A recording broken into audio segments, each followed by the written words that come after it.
Are we rolling? We are live. Good morning, people, wherever you are in the world. Manchester United fans, I hope you're having a great cup of Java like I do.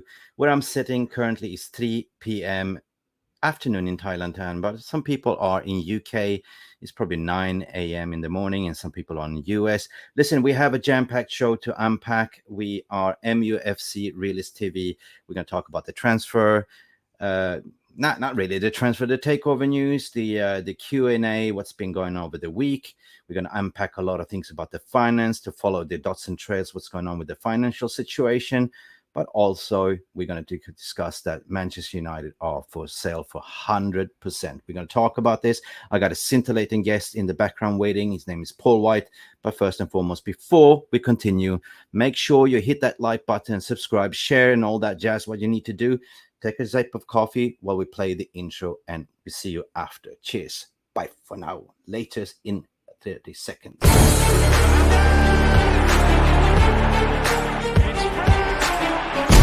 Has the Premier League ever been more challenging? Dankjewel. Ik vind welkom. Dit is mijn home and I want to achieve success. Okay? And of course, like Eric Ten Hag said, you're welcome. We want to achieve success.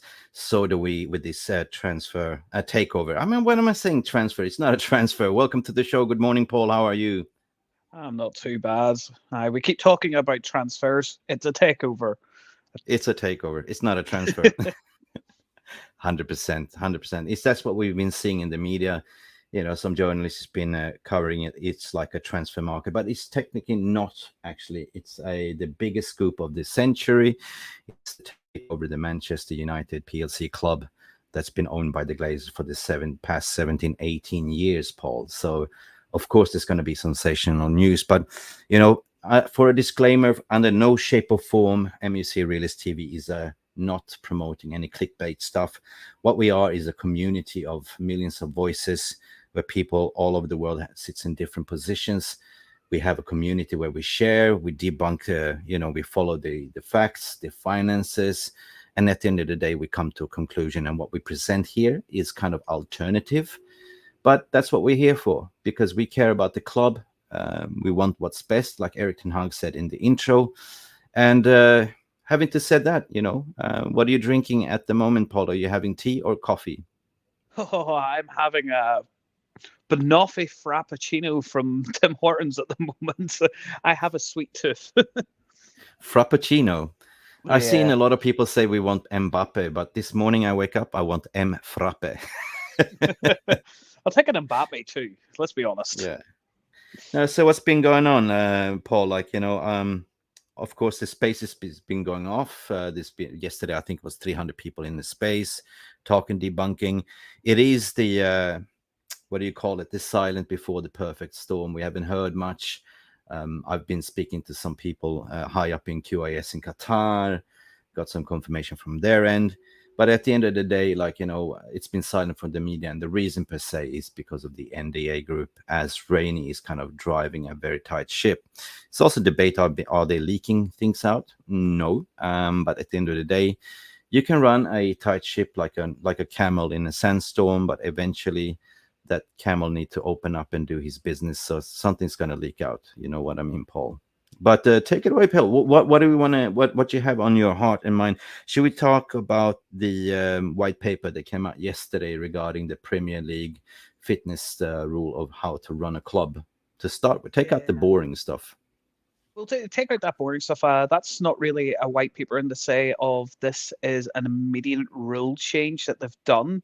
So the easiest way to put it, they've seen there's a takeover happening with one of the biggest clubs, and the Premier League they're literally trying to shore themselves up.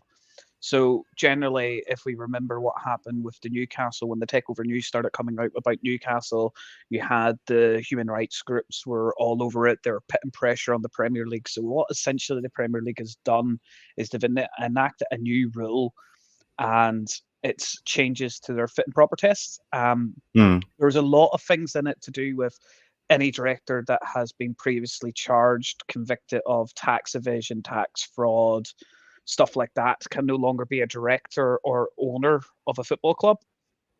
And then the one that people seem to think that affect us is what they've done is they've enacted. There is an act by Parliament. It's called the Human Rights Sanctions Act, and what it means basically is they barring anybody that is on that list from being a director of a football club. But the thing is, nobody from Qatar, the Qatar government, or anything are on the sanctions list. So if It's Qatar do go sensational through, news. It's well, sensational news. I think In it's a a way. bit more like I think the Premier League see that Qatar could be coming in, so they're wanting to shore themselves up. So when you have the likes of Amity and International come in and say, "What about the human rights concerns?" The Premier League can just say, "We have a bona fide governmental list of people that have committed human rights offences. They are sanctioned." Nobody from Qatar, Qatar government, Qatar representatives. I don't think there's any name from Qatar on that list, so they can just easily say, "We've looked at this. They're not on the list. We have no human rights concerns that they've broken any laws," so they can pass through our fit and proper test. It makes it easier for the Premier League to okay this deal. It makes sense in a way. I can see it from two angles. That Premier League is a business, it's a brand itself. You got a lot of broadcasting rights, and the last thing you want to do is to lose face, right? So you want to reinsure yourself, right? And number two, what I see it as also like, Manchester United is a sleeping giant. Like, we've been asleep for 10 years, like since we won something, and now all of a sudden, people are getting scared, right? We're talking about rival clubs, everything. I think the Premier League want a buoyant Manchester United. It is such a accolade for the league in itself. If you have a buoyant performance Manchester United that's dominant in both league and Europe, it just, the Premier League's not the same when we're not up there. Like, you look at the excitement when it looked like United was in for a title charge. Not a lot of us were talking about it. Our heads were screwed on. We were like, it's Ten Hag's first season. He's doing well. We're in the top four. We've won a cup. But the media completely ran our Manchester United in a title race. You have Arsenal. That's the top of the league for the first time for so long this season and for the first time in so many years. But the news COVID was lockdown cup. Sorry. But the news about that people were running with at the start of January and stuff wasn't, are Arsenal going to win the league? It's, is United in a title race? And you're just like, that shows the levels of difference there. True. Arsenal are top of the league, but they rather talk about, are United going to challenge? Sure. Now, point number two in this, while it's still fresh in my mind, another thing that came out to say that if any of Sir Jim or Sir Ineos, I call him Sir Ineos, it's so easy, right? Because Ineos bidding and Sheikh Jassim are bidding, and actually Sheikh Jassim doesn't have anything to do with PSG, but if, for instance, Sir Ineos, who is the owner of Nice, if for some reason, if Nice finishes above Manchester United in their league and qualify for Champions League, let's say if they finish on third and Manchester United finish on fourth and both qualify to the Premier League, that means that Manchester United will not be able to play in Champions League. It's one of the clubs would have to either withdraw or he would have to sell Nice in that situation. You can't have two people in the competition. So the easiest way to say it is, I don't think Nice would be a part of the Champions League. Why would you let Nice go through and not Manchester United? So I don't know, because this has never happened. I do believe when both RB Leipzig and Salzburg were through in the Champions League before they did the little changes, I think UEFA said they'd pick it off the Confederacy ratings. So which team rates more? Manchester United is a first or second seed team when it comes to European competitions. Nice isn't. So they would basically say, we're taking your higher seed team and your other team can't be in the Champions League. Okay, let's throw that in the bin. This is always the fear that clogs your emotions. But what if? Chances are, it's Newton's law, it's gravity. What comes up must come down. It can happen. Strangest thing has happened before. Just gonna go to comments. People, welcome to the show. Good morning. Good morning. James Mahoney say good morning. Hi, Mick and Paul. Good morning, James. How's it going, guys? How you doing, James? We're doing fine, George. People are shouting out for Q&A. Is it Qatar or is it question and answers? And James is saying it's coming home. Yeah, Manchester United seems to be coming home. So that's kind of leads us to transition to the next topic, because people that have been sitting in spaces, been following me and Paul and many others like Michael and Sheikh and all that, that we've been kind of following the facts in the financial trades, and not necessarily looking at what's been reporting from the sports journalists, but looking more of the financial market in terms of the shares, the volumes, the spikes, and recently came out yesterday with the Finalcial Report. Let me just bring that to the screen. And this is kind of what leads me to the topic is, Paul, Manchester United released yesterday a financial report statement. And what it's telling is that the club is now almost owing £1 billion. That was shown yesterday. There was a fraction to show that, yeah, we made 6 billion in profits, but that 6 billion is nothing in a quarter, according to my opinion. The report came out from BBC yesterday also saying that Manchester United owned by approximately 969.6 million through combination of gross debt, and gross debt is an accumulation of everything, right, Paul? So bank borrowings and outstanding transfer fees with associate payment according to new figures. The club also released that the second quarter results 31 December on Thursday. Unlike previous year, mark my words, this is what I want to talk about. Unlike previous years, there was no investor call after the result ongoing for strategic review. Now, Paul, does this mean since there is no strategic call with investors and shareholders, this is kind of a massive indication that they are moving towards 100% sell? What's your take on that, Paul? Well, yeah, the more the suggestion is it's 100% sale. Also, in any circumstances after this review, there's going to be a change of the ownership structure of Manchester United, be it as more likely to be 100% sale than a minority investor coming in. Also, the questions that Richard Arnold would have to be answering in that review call about these financial figures, he probably want to avoid that as well. Like, the gross debt has gone up, not due to the fact that we aren't paying the debt off, we're only paying interest payments, but then you have the currency exchange rate changing that jumped almost up by £100 million, basically. There's also, they had the line of they had to dig into the rolling credit facility. They made a comment saying that they'd pay it off, but there was no defined way of how they're going to pay that credit facility off. The profits, I think, I'm just trying to remember off the top of my head, they're saying they made £6 million pound in profit from the first quarter. But general revenues are actually down 10%. Commercial revenues are up, but general revenues are down 10%. So it's not nice reading. And if you look today, it's just British media is now starting to wake up, Mick, so you probably haven't been seeing a lot of it yet. They are now coming out and they are attacking the Glazer finances.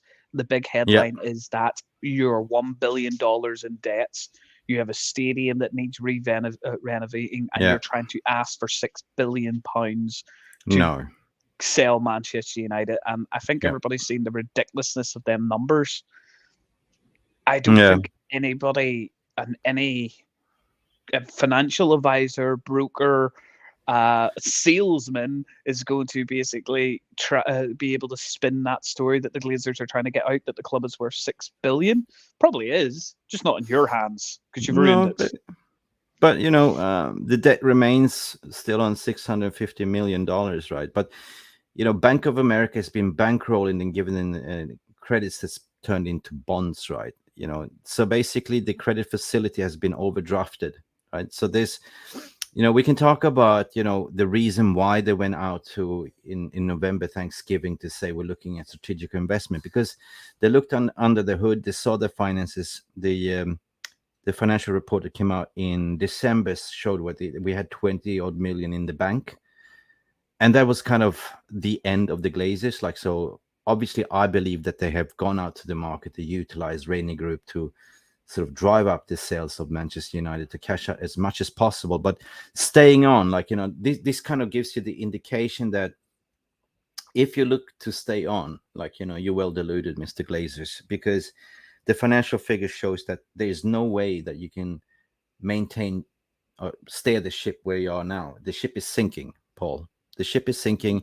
And if you're going to likes of Elliott Group that came in initially to state that we are willing to back any winning bid, they're looking for investments, right? Not to give Glazer 6 billion. That is just a share fallacy, right? According to my research and understanding. And they, in the other hand, if you don't know who Elliott Group is, they're offering ridiculous interest rates of 16%. They are the ones, by the way, that invested in AC Milan. And when AC Milan defaulted, they took over and sold it for a big chunk of profit. So The LA Group's actually changed their tactics as well over this transfer takeover period, because the LA Group's first mantra when they first were interested, when the indicative bids were going in, they made it clear that their first priority was to back another bidder, a minority backing of another bid. And as we've slowly moved, and slowly is being the word, moved through this whole process, it's become apparent that the American consortiums that the Rain Group and the Glazers were expecting haven't materialized. There's only seems to be two outright bidders that actually have the funds that have hit the soft cap of $6 billion, which is the soft cap to basically bring the Glazers to the table. They've hit that soft cap.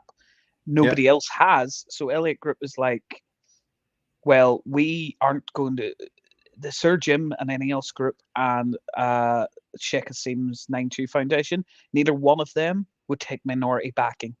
When they go for a club, they're 69% of this club they're trying to buy. They're not going to give a chunk of that away for a bit of extra cash. They could raise that cash themselves without having to give away a percentage. So Elliott Group, they've changed their tax and they said, look, we may have a deal, 2% to the Glazers. That deal, from what I've seen and read, is complicated, is a light word to describe it. And for it to be pulled off would take a lot of agreements, a lot of risky deals, shall we say, in the level, if not more than AC Milan, basically. So I don't see Elliott Group really having much effect here. I think the money on the table is there. You have 4 or 5 siblings now that are pushing for a sale and maybe one holding out. But you're going, pressure tells. Anybody that's been in any family situation, this is not 6 businessmen. This is 6 family members that can be persuaded. Okay, let's hold my beer, is what we say, in certain situations. Let's just unpack a little bit more around that, because people who follow his finance and geopolitics, knowing since fall last year that people have been predicting this recession. The interest rates, and Feds has kind of raised the interest rates, and consumer spending are dropping while interest rates are going up. Banks are collapsing, meaning that if you're a creditor and borrowing a big chunk of money to lenders, when lenders are kind of defaulting, they cannot pay the debt back. That means that banks are kind of collapsing. We've seen regional banks in Silicon Valley in US. We've seen Credit Suisse being bailed out, etc., etc. So these billionaires, they know exactly what's going on the financial market, and they saw okay, we done this maximum to what we can, right? We milked out as much as money we could. We're going out to the market to see what we can get for our house. You know what I mean? And this is the way I see it, right? Elliott is smart enough to see that this is risky business. Anyone that's going in to bid can see that this is also risky business. So taking bank credit and loans is people are thinking twice, what should I do? Because at the down stages, people are looking, how should I be sustainable in the business? As a consumer, like you and me, like normal workers like you and me, we're looking at everything has gone up in price. Should we choose to put money on the table or buy merchandise like shirts and stuff like that? So you see that the consumer spending is kind of dropping. Now, of course, when you put your house on sale, Paul, of course you would hire a broker to get as much money as you want in this stage, right? So they always set that the asking price is 6 billion, right? And who can actually meet this? So that is kind of be the asking price, the barring, right? Now, of course, this is an NDA, so we don't really know. But the ones that gone public, so Jim Ratcliffe and this Finnish guy, which we didn't take too serious. What's his name? Celiakos, and of course Celiakos. Qatar. Now, who can actually afford this? They are not really affected. It's kind of the Dubai, that's kind of Dubai, Qataris, and all those rich countries. They have like billions and billions in I wouldn't say state backed. There's people like to sort of link state back with sports washing, and that. It's just like be sensitive.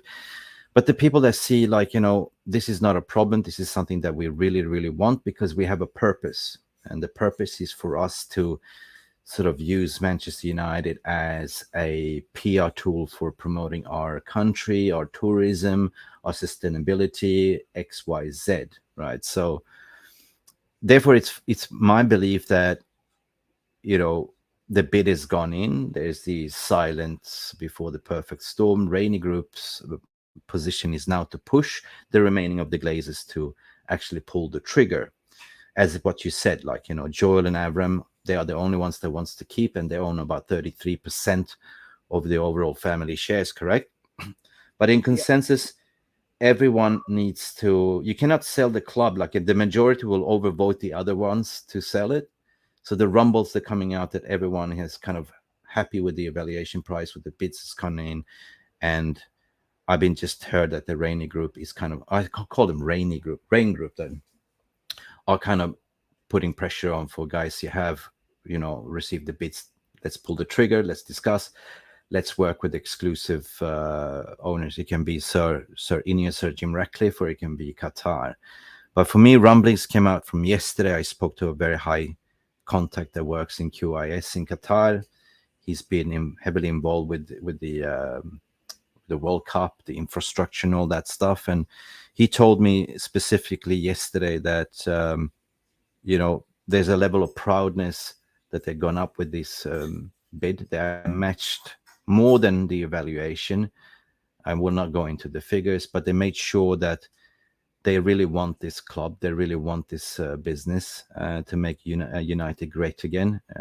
Sheikh Jassim is a genuine Manchester United supporter, and they have taken everything into consideration in terms of the redevelopment of the stadium.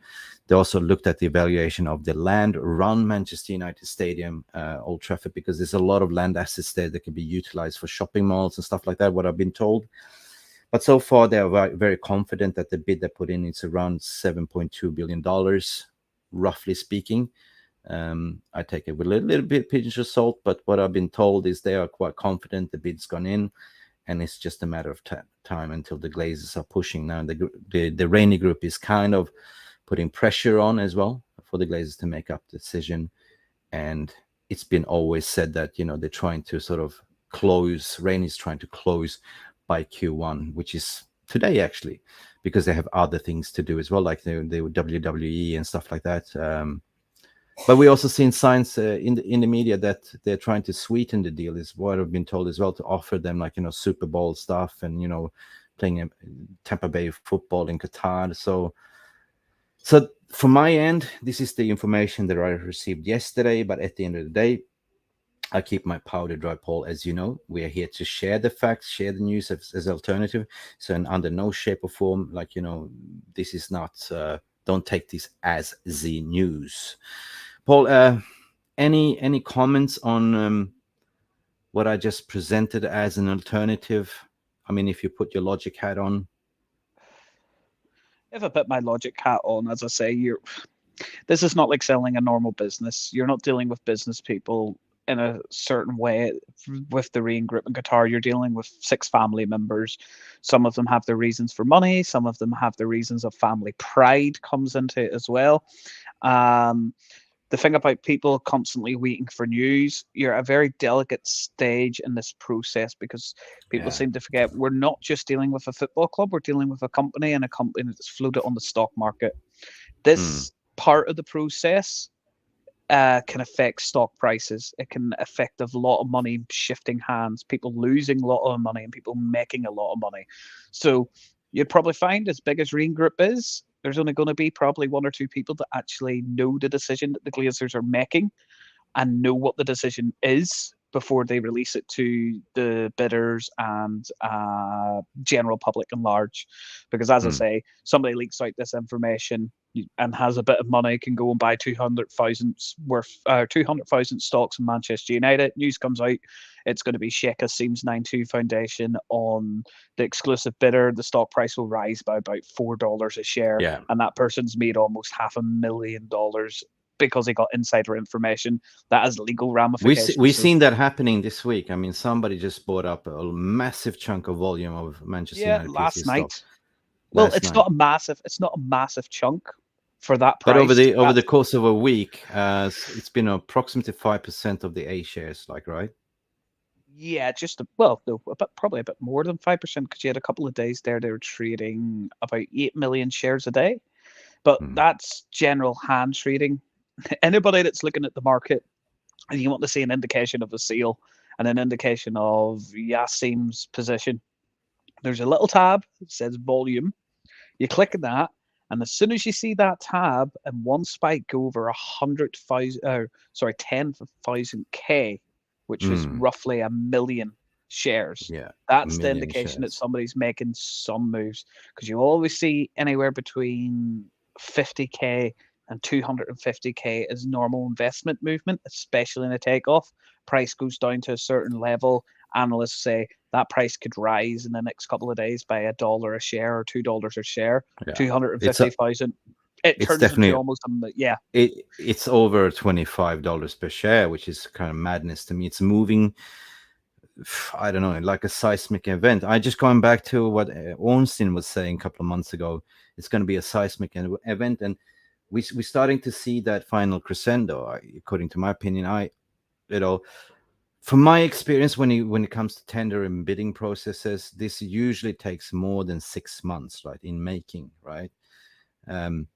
Initial thought, as I always say, don't let fear and emotions clog your judgment, and don't let media spin you dizzy, like a mad DJ on a substance, because facts are there. We're just following the facts, we're following the money, and just put your logic and reasoning on. And why are media creating these dizzy stories? Well, obviously they need to sort of create clicks, like editorial stuff, right? We've seen this last week. It was an absolutely clown show, where I seen a lot of credible sports journalists kind of outed themselves for not having a clue. But one thing that cannot lie is the financial trails that you're seeing happening right now. And we know for a fact that the bid's gone in. The information that I received is well over the Glazers asking price from a certain group of company. There's also a third shadow builder behind that I'm not going to mention about today, that had a first refusal right. I've been trying to get information regarding that, but nothing is coming out from that camp either. So I just see this inevitable. The club is going to be sold 100%, barring the fact that the financial reports that came out yesterday. Do you agree with that, Paul? 1 billion in debt. Nobody is insane enough to give Glazer 6 billion. And even if they did, what about investing in? I mean, we know how Old Trafford is looking like. The toilets is absolutely messed. The training ground, there's a lot of investment. So whoever buys Manchester United would probably looking at investment about 12 to 15 billion dollars. Would you agree on that, Paul? Because if you look at it, first of all, buying out the Glazers on 6 billion, plus either refurbish Old Trafford or buy a new stadium, and there's a lot of things that needs to be done, cash injection in the first place. Yeah, you're talking overall package anywhere. Like, if you're talking about getting United back on its feet, you're talking an overall package of about $9 to $10 billion, maybe a little bit more, just to get. When I say basics, I'm talking about basic things that fans can see they need. Carrigan needs a massive revamp. It's extremely badly outdated. The medical department in Carrigan, extremely outdated. We still send our players to get scans at hospitals, when most clubs, even if you look at the likes of Tottenham, Man City are a perfect example, they do all that stuff in-house. The stadium itself, either massive renovations need to be done, not the 200 million that they were spouting about the other day, where you're adding I think like 15 extra thousand seats or something like that. The whole thing needs either redeveloped from the ground up or a new stadium. So already I'm sitting at $2 billion and £2 billion in investment on them two subjects alone. Yeah. Then you got the women's team. The women's team needs facilities as well. They need a proper 100%. pitch to play on, proper training ground, proper, a space in Carrington, as you would say, for themselves. So the package is massive, massive. It And that's is. why I It said is. there's a lot of people that could buy Manchester United, but there's not a lot of people that could buy Manchester United at the moment and have the ability to take the loans out to do up the stadium. Because don't get me wrong, there is no perfect owner that's not going to come into Manchester United without debt. You could buy Manchester United, fair enough. You're still going to have to take a massive debt loan out to build a new stadium, because unless you're dealing with Middle Eastern money, where they're cash rich instead of asset rich in certain occasions, you're not going to have somebody that's going to throw £1 billion at a new stadium. Tottenham had to take a loan. Arsenal had to take a loan. You probably find, even with Todd Bowley's money at Chelsea, just look at his transfer policy, its amortization. I would not be surprised if he has to take a loan to help build a new stadium. He may have some cash, but he's probably going to take a loan. But Real Madrid are the perfect example. They're taking a loan to build the Bernabeu. So there's so much money that needs to go into, just not even to get the United to be the best in the world, but to level us back up to the level we should be at. Yeah. I mean, if you look at that, when Glazers bought Manchester United about 18 years ago, they bought the stadium, which was state of the art at that time. But arguably what we have seen, they haven't done nothing over that 18 years. It's just let it sort of deteriorate. So there's a lot of things that needs to be done. And the structural underneath Old Trafford is kind of also a little bit murky and unstable. So there is a lot of money that needs to be put in, so cash injection. But barring in general what we've seen from the financial reports, Manchester United is, from an operational standpoint, from our TV rights and commercials and all that stuff, we are big enough to be sustainable, right? To live on our own revenues in terms of transfer market spend. But what we've seen also in that financial report, that Glazers has taken, credit line from Bank of America to buy into the transfer. So they basically still owing money to in the transfer market as well, which has kind of led that the FFP rules has come in and say, now you cannot do anything in January, so you basically have to do these small little loany fees. Those kind of dots that we are now talking about leads to my conclusion, and I think most of our fan base that's listening to right now can conclude that there is no other way for the Glazers in this situation, barring with the negative press, barring with the facts and figures in the financial reports, stuff like that, they can stay and keep the club and think they can get away with it. Because I think that is kind of the reason why they're kind of looking out to cash out with their financial situation currently right now. This is the time where they can go, okay, we've been here for 17 years. We haven't spent nothing out of our own pockets. We've been bankrolling, taking loans and credits, putting on the club. Now it's the kind of perfect storm to sort of cash out 1 billion each for each sibling, and off we go and do other investments, let's say in Qatar or, Dubai or whatever they want to do.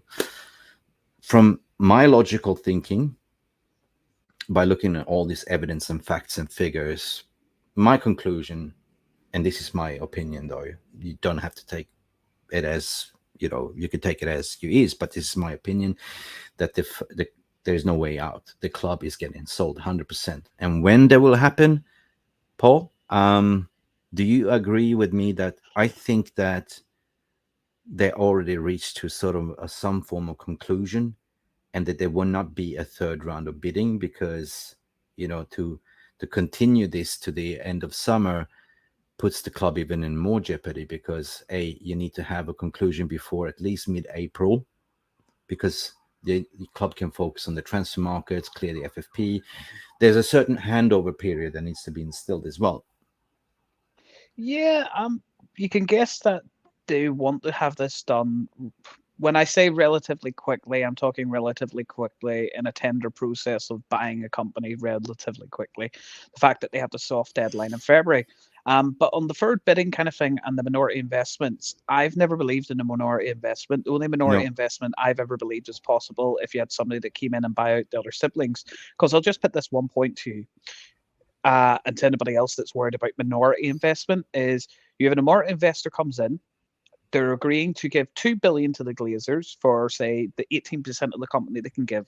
That 18% needs to be retained through each one of the 6 Glazers dropping their share price, dropping the percentage of what they own. Are you telling me that all 6 of them Glazers are going to take that money and go, okay, Joel and Avram, here's the 2 billion we raised from that minority investment, go invest it into United? Or are you going to get the likes of Edward, Darcy, and I've totally forgotten the other one. I don't care. What's the names are? Are you telling me they're going to take their 300 million that they're going to get for that deal and give it to Joel and Avram to pump into United, or are they going to take that money and do their own self-interest? So that 2 billion that they could get from a minority investor, you could automatically say about 1 billion of it is already being handed over to the other Glazer members, and they're going to take that money and disappear. So I don't see how a minority investment works in that sense, because the one thing we could be category true on is the Glazers have never put their hands into their own pockets to fund Manchester United, be it Joel or Avram that apparently really love the club and want to see it successful, or the other 4 siblings that are not interested in Manchester United. And They've never been. To be frank, They've never been. I mean, to be frank, honest, yeah. They're fed up with the negative press they get from it, from all United fans. 100%.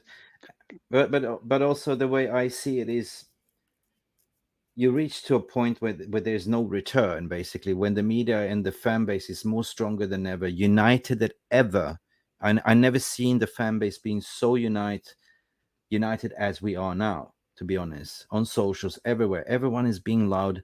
The protests are getting louder. You see, even if we went to play in Europa League, the away going fans, you can hear them sing "We Want Glazers Out" and stuff like that. So yeah, for me, I don't see any other reason. I mean, why would you appoint Rainy Group to do a minority investment? This could have been done by themselves, right? And they've been trying to do that for years. Like we saw that with Apollo Group, where they were seeking 1 billion to buy out the rest of the siblings, and Apollo Group gave them the big end to say no, because they looked under the hood and they're seeing the books and how they've been operating. So it's just been looting and not putting anything back in. So I just take the evidence of the financial report in December. That was the alarm bell, right? That there was the big sign that, hey, we are a cash-rich company, but somebody's just been taking up money, and we have $25 million left in the bank account. Where did the money go? And now today, even reading this financial report, that is apparently not going to be any investor reporting, shows me that it's going to be 100% sell. Now, the only reason why probably they appointed the Rainy Group is because, by the way, they were the one that sold Chelsea, is to handle the 100% full sale, right? So one can argue to the point that the facts and figures are showing that there's been 2 parallel line of processes with no linear time frame.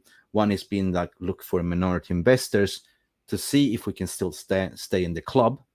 Most of them people looked at it, nah, okay. So now they're shifting to 100%, because any sound investor that looked into the books would say, no, we were not going to give you the money. And no, barring that situation, how are you going to pay us back with the current recession time, right?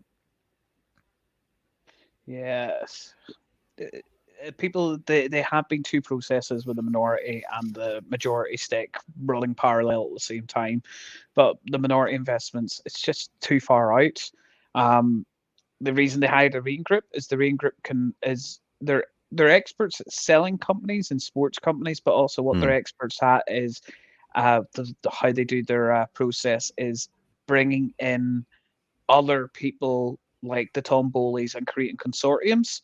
But the problem with United is you're not selling 100% of a company. You're selling only 69% of the controlling share of the company. And it's very, very, very hard to create a consortium, because all consortiums have a figurehead, have somebody that owns usually around 50% of that consortium, like Tom Bowley, so they can contain control that is, what's the word I'm thinking in my head, that guarantees it's future-proof. So there's no way he can lose control of that company. When you're doing this kind of thing, there are so many variables that come into it. If you go into a minority or consortium, hence why none of the big American consortiums came about, because you're only dealing with 69% of the company. So yeah, it's difficult. But I think it's going to be a sale. I think if we hear anything in the next week about an exclusive bidder, I would say that process would be very quick. Because one thing that people may not understand is once you get to the director's exclusive test. bidder, yeah, but once you get to the exclusive bidder stage as well, it is the only stage in the whole process where there is a guaranteed time period.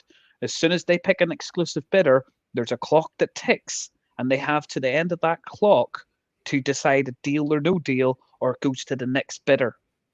And they Yes, true. have to follow, and it's usually it depends how much they put on it. So, if we get an exclusive bidder, I think the deal's good as done. I don't think the Qataris go to the tables with the Glazers and Sheikh Jassim and his powerhouse of men that he brought to Old Trafford. You can imagine them sitting around the table Yeah, and going, "Okay, Glazers, tell us why we have to pay you $6 billion, and then we'll give you $6 billion reasons of why this club is not worth $6 billion." but that So was they part would. of the that was kind of the part of the conversation with the spokesperson from Qatar yesterday, from QIS, that I spoke to, and they are confident because they went over, and that's why they have been going banging the drum in media, and they're being well overconfident because they feel their bid is being well over. They're sure that it actually exceeded the expectation of the evaluation price. That's what he told me, and they would never go out in public to be egg-faced at the end of the day. So they will make sure that they get this deal over the line. Hence why you saw them. Sending the heavyweights from Bank America. What was his name? I forgot. Shabab something. Shahib something. And they remained seated in UK. Right? They never traveled back. They remained there to make sure that they are there available 24/7 for any compliance issues. Right. So rest assured, for me, this is just a matter of time. And then people are talking about the director's test, fitness test that needs to be done as well. I think everything has been prepared already. And what is actually the director's fitness test, Paul? Do you know what that is, or should I explain to the audience?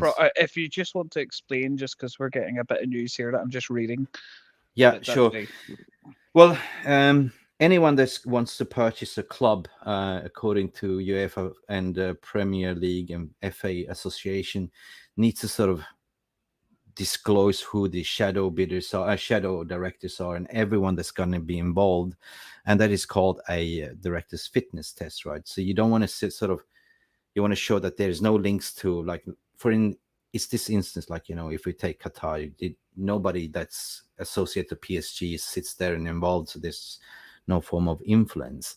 So that is kind of like, more of a paper to discuss who's going to be sitting on the board, who's going to be part of this leadership team, XYZ. It's like providing like an org chart in layman's term, right?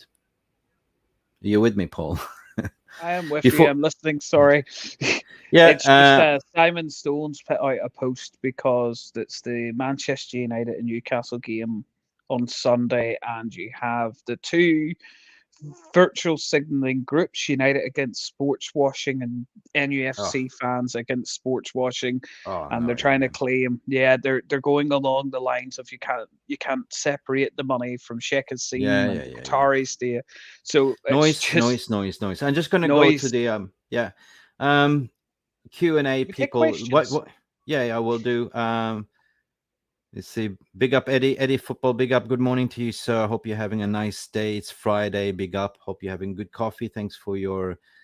James Mahoney is saying also, Michael not happy, no Dubai. What? I don't know about that. What are you talking about anyway?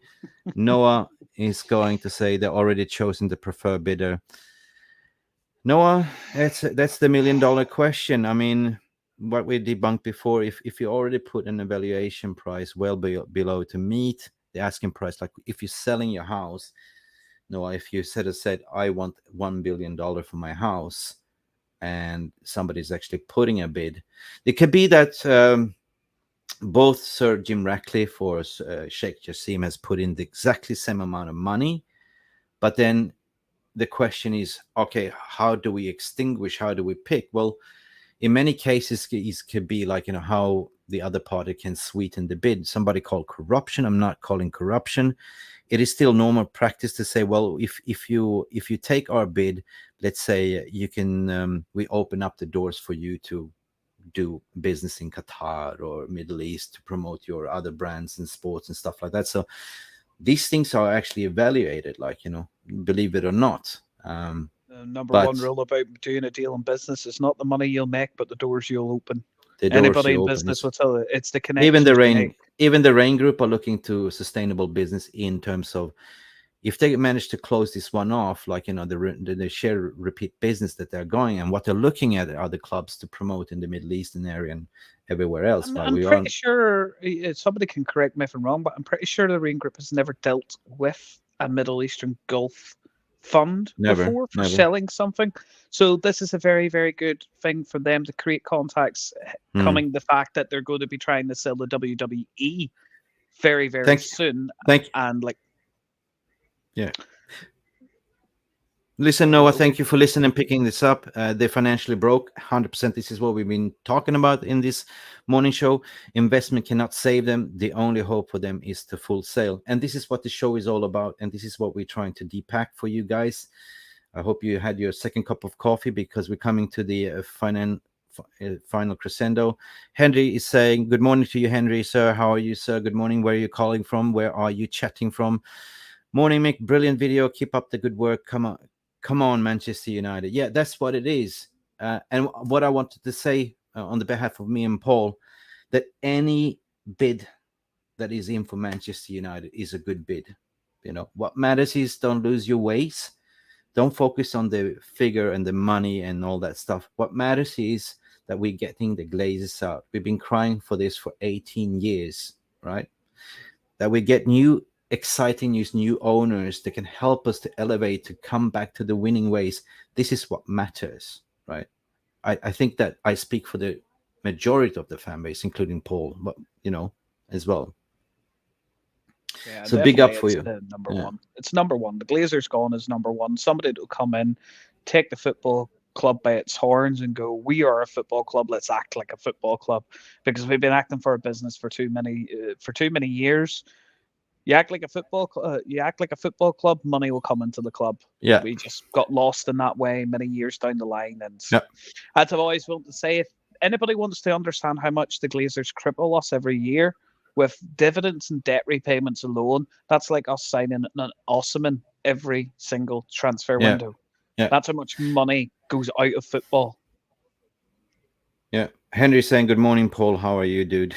Dude. Good. Dude. Yeah, that's right. Did with this beard, I look like an old man nowadays. Yeah, I haven't got the hair like Mick has. Oh, you can borrow some of mine anyway. No, you're all right, mate. I put 16% of dividends on top of that. I will, come back to you every quarter to take out, lending my hair. Jokes aside, people. Jokes aside, people. Listen, it's been a cracking show. I think it's. The point is what we're trying to say, and don't lose your ways, because. The sole purpose of this video is to give you the alternative facts and following the trails, because at the end of the day, we are Manchester United all over the world. We want what's best for the club. Always want. Put the club first, the badge first.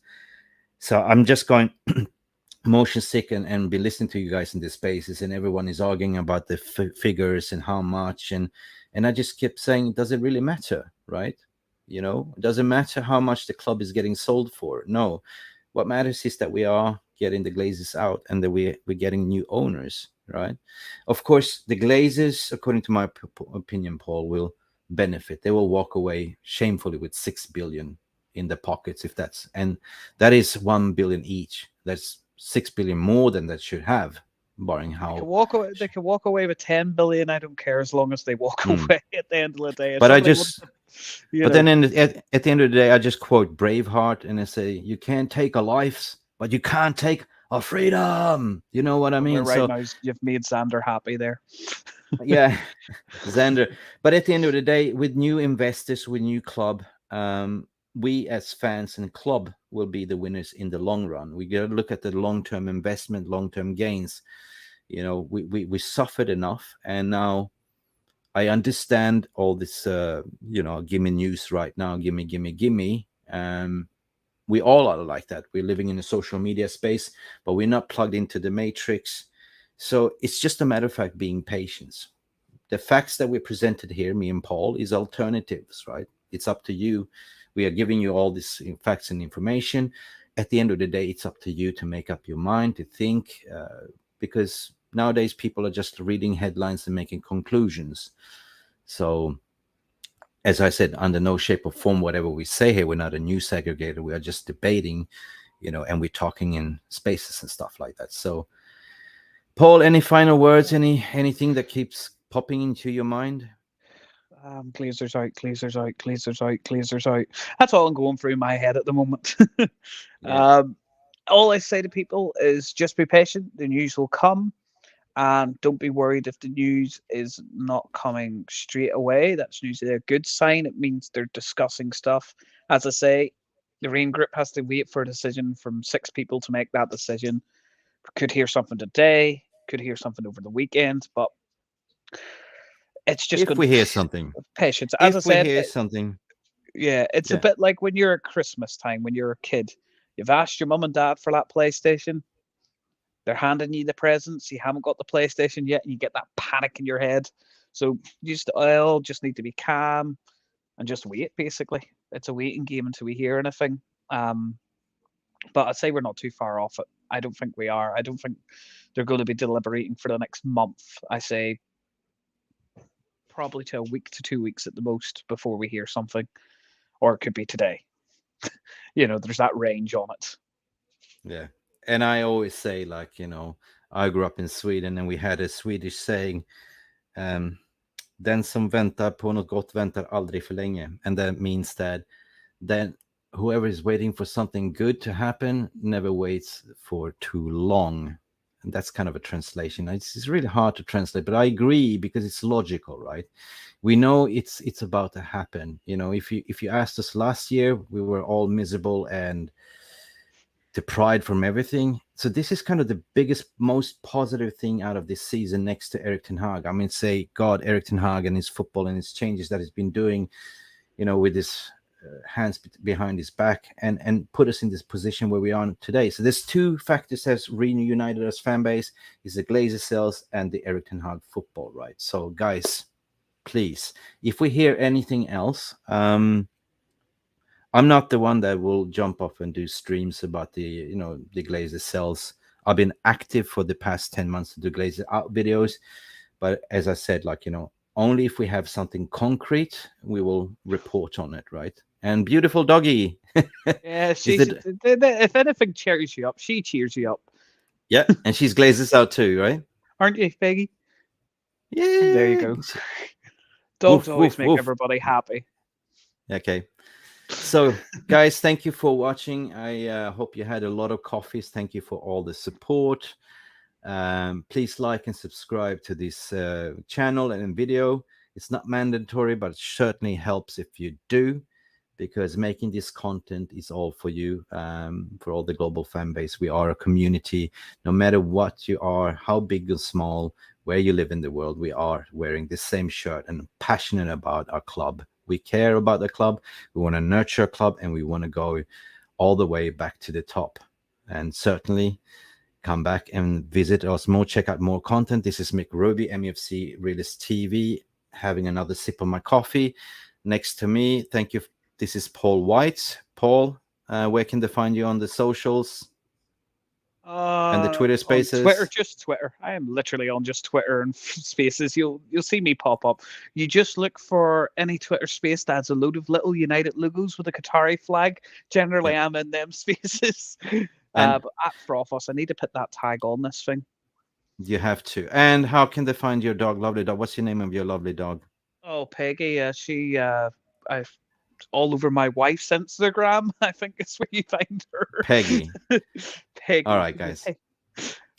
Guys, we will let you back if there is any updates coming out today. And by the way, don't let April's Fool's Day fool you tomorrow. Just putting it out there. If you see anything like a trolling tweet, be calm and remember it's April's Fool's Day. And guys, we are playing Newcastle on Sunday. come and visit us for the pre-match kickoff show, and also post-match after the show with myself and Jay daily, calling a spade a spade. Until then, be beautiful to each other, be nice to each other on the socials, and catch you guys later. Thank you, guys. Thank you so much for stopping by and watching MUFC Realist TV. Don't forget to like and subscribe and follow us on the socials.